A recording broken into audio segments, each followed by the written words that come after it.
Thank you to the Executive Deputy Commissioner, and I'm privileged to be amongst all of you today for brief comments being the operative word.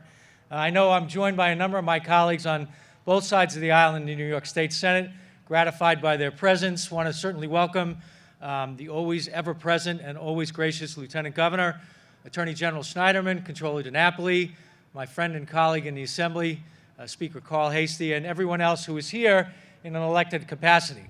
And today, think of how lucky we are. This is an absolutely glorious day, and yet it's a solemn occasion, and it should be solemn. We are here under a beautiful, sunny landscape, and I think of a couple of very basic things, including the fact that in that legislative office building and the building right behind it, the New York State Capitol, all of the people who are here who are involved in law enforcement, they underscore and protect our ability to have fights, to get divided, to use democracy, and to have a government that should be and hopefully is representative of the people.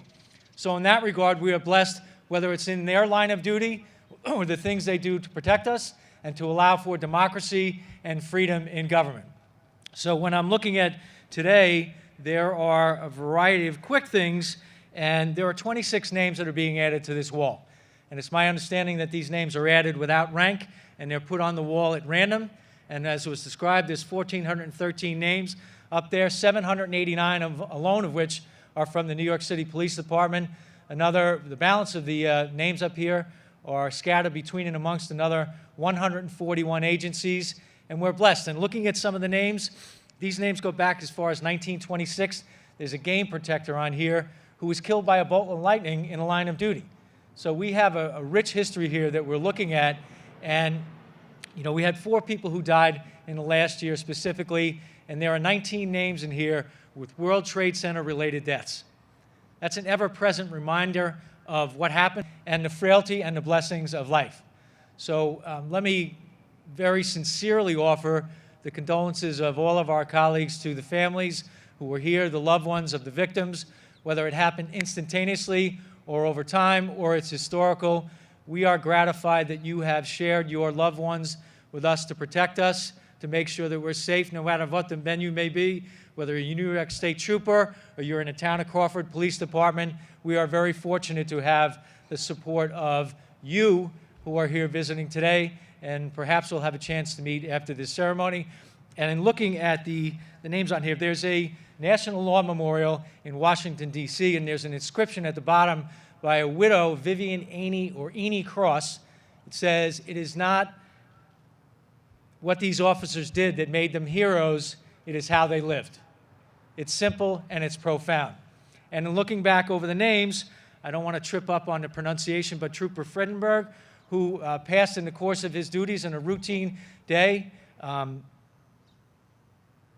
Eric Meyer in the town of Crawford Police Department, who was out in the line of duty and succumbed to illness and passed away. And then, of course, we have 2 detectives in the city of New York, both of whom were shot and killed in the line of duty and shot in the head, no less. And that's somber, and it should be.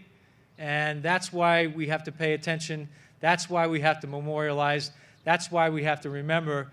And when we deliberate across the street, and we're talking about things like pensions and disabilities and what matters in law enforcement and how we change the laws in the state of New York, we should be always mindful of the people who are out there protecting us. And frankly, we should be listening to them.